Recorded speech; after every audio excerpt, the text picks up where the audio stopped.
राधा वल्लभ लाल ने यहाँ आके वृंदावन प्रकट किया है।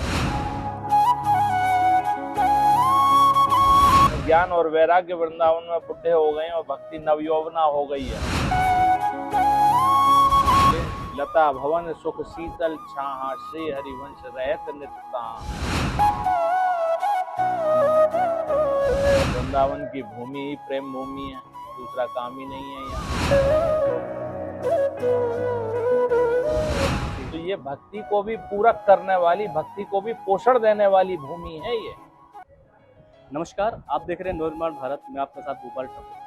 श्री राधा वल्लभ श्री हरवंश। आज मैं मौजूद हूँ राधा वल्लभ मंदिर में और मेरे साथ मौजूद हैं जय जय।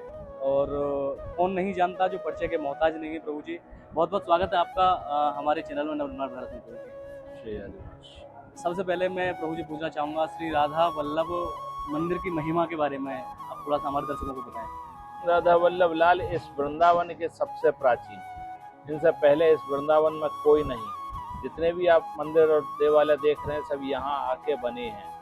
राधा वल्लभ लाल ने यहाँ आके वृंदावन प्रकट किया है। हरिवंश महाप्रभु जब लेके आए हैं इनको, तब वृंदावन प्रकट हुआ है। जी, ये कब लेके आए थे इनको? संवत 1564 में राधा वल्लभ लाल को लेके आए हैं यहाँ वृंदावन। हरिवंश महाप्रभु मदन टेर करके ऊंची ठोर पे विराजमान कराया है यमुना किनारे पे। उनके जीवन काल में इस वृंदावन में कोई मंदिर नहीं, कोई भक्ति नहीं, कोई व्यक्ति नहीं।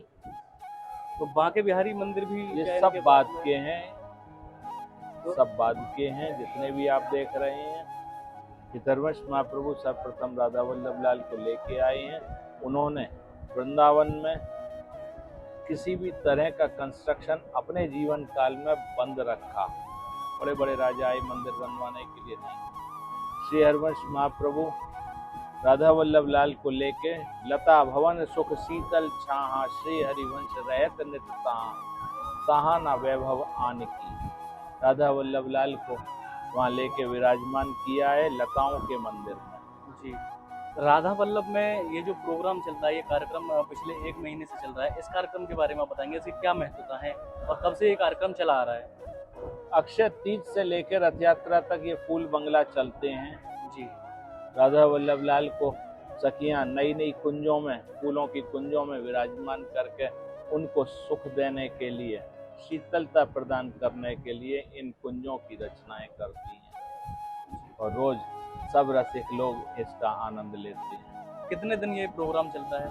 ये 2 महीना लगातार? गर्मी के दिनों में 2 महीने ये उत्सव चलते हैं फूल बंगला के। वैसे तो नित्योत्सव है वृंदावन में, दिन कम है और उत्सव ज़्यादा है। इस समय ग्रीष्म ऋतु में फूलों की कुंज में, फूल बंगला में राधा वल्लभ लाल विराजमान होते हैं। प्रभु जी, राधा वल्लभ जी के दर्शन कितने बजे से कितने बजे तक गर्मियों में मिलते हैं और यहाँ दर्शन करके किस प्रकार की कामनाएं, मनोकामनाएं पूर्ण होती हैं भक्तों? भैया हम तो एक तो ये दर्शन का समय कोई रेल नहीं है कि इतने बजे आएगी। जी, हमारे अधीन नहीं है प्रभु कि हम उनका समय निर्धारित कर सकें। ये तो इतने आज 500 साल से उनके संग में हैं, तो अंदाज है कि इतना तो लगभग बता सकते हैं कि जैसे मंगला सुबह 5:30 बजे, फिर उसके बाद में 8 बजे से 8:30 के बीच में धूप आरती और श्रृंगार आरती, लगभग 12 बजे करीब राजभोग आरती, ऐसे ही शाम को 5:15 से के लगभग खुले दर्शन, धूप आरती और संध्या आरती, फिर लगभग 9 साढ़े 9 के करीब शयन आरती। कोई समय का फिक्स नहीं है क्योंकि उन्हें समय में कोई नहीं बांध सकता। जी, तो महाराज जी आपकी अक्सर वीडियो देखी गई हैं और प्रेमानंद महाराज जी के साथ में, तो बताते हैं प्रेमानंद महाराज जी के आप गुरु हैं, तो उसके बारे में आप क्या बताना चाहेंगे? क्या दर्शक इसकी भी बहुत उसमें क्या बताएं भैया जी, ऐसे हजारों शिष्य हैं। अच्छा, अब किन किन का नाम लेके बताएं हम?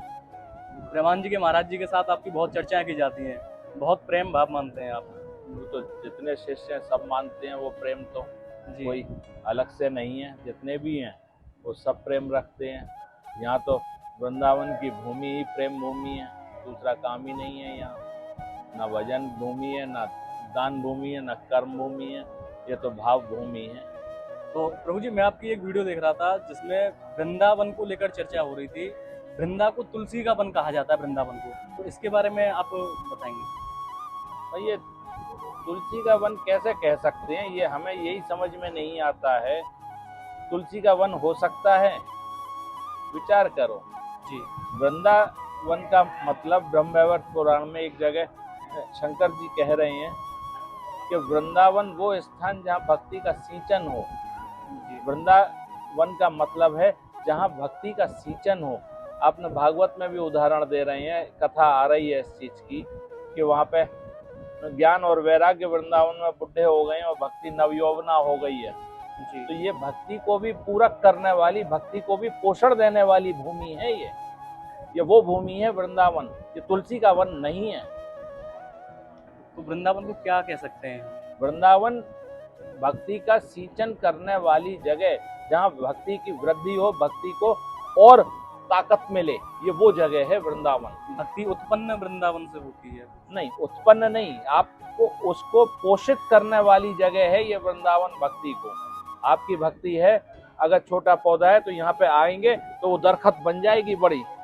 ठीक है। अब प्रभु जी, और क्या कहना चाहेंगे आप हमारे दर्शकों को? बस भैया प्रेम, इसके अलावा दूसरा कोई साधन नहीं है। एक ब्रज भाषा में भी मैं चाहूंगा आप कोई संदेश हमारे ब्रजवासियों के लिए और दर्शकों के लिए आपसे। भैया ये तो वृंदावन की भूमि है, ये है प्रेम से ओतप्रोत, जहाँ में प्रेमी प्रेम चाहिए और कछु ना चाहिए। ठीक है महाराज जी, बहुत बहुत धन्यवाद आपका। मेरे साथ मौजूद थे महाराज जी जय जय प्रभु। आज उनसे बात की वृंदावन को लेकर, राधा वल्लभ मंदिर को लेकर के बहुत ही अच्छी चर्चा रही है। और दर्शकों, आप हमारे साथ बने रहिए, अक्सर हम महाराज जी से बात करते रहेंगे। आप देख रहे हैं नवनिर्माण भारत, गोपाल ठाकुर के साथ शिवम ठाकुर की।